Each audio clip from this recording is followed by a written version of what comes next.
सबको जेम्स की Sunday school पाठ 18 यीशु का गाड़ा जाना और जीवित होना। जब यीशु को क्रूस पर चढ़ाया गया तो यूहन्ना को छोड़कर शेष सभी उनके चेले उन्हें अकेला छोड़कर भाग गए थे। उस समय कुछ औरतें ही वहां मौजूद थी जो दूर खड़ी हुई सब कुछ देख रही थी, लेकिन यीशु की माता मरियम और यूहन्ना क्रूस के निकट थे। तो भी किसी में साहस ना था कि यीशु के शव को दफनाने के लिए मांग ले।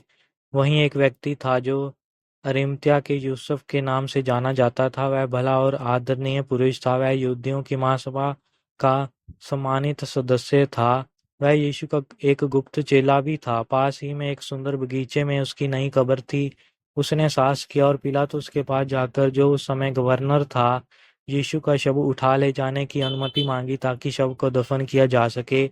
एक और भी सज्जन वहां था जिसका नाम निकोदेमुस था। वह भी यहूदी महासभा का सदस्य और यीशु का गुप्त चेला था।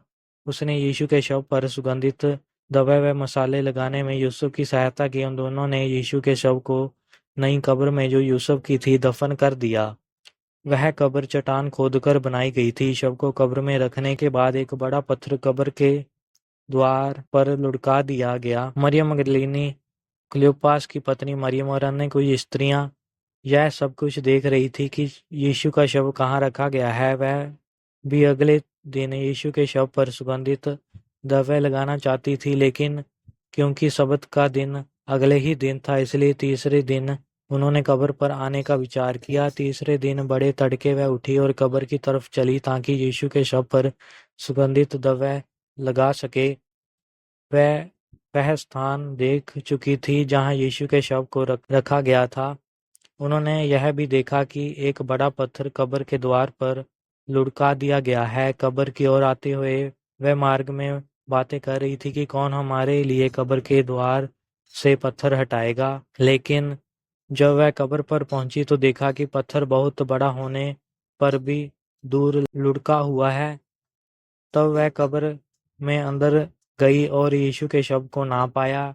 वह नहीं जानती थी कि शव का क्या हुआ। वह भयभीत हो वहां खड़ी थी कि दो स्वर्गदूतों ने उनसे कहा, चकित मत हो, तुम यीशु नासरी को जो क्रूस पर चढ़ाया गया था ढूंढ रही हो।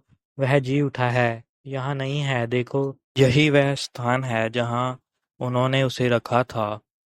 परंतु जाओ, उसके चेलों को बताओ वह कब्र से लौटी। उन्हें यीशु की सारी बातें स्मरण हो आई और उन्होंने सारी बातें चेलों को बताई।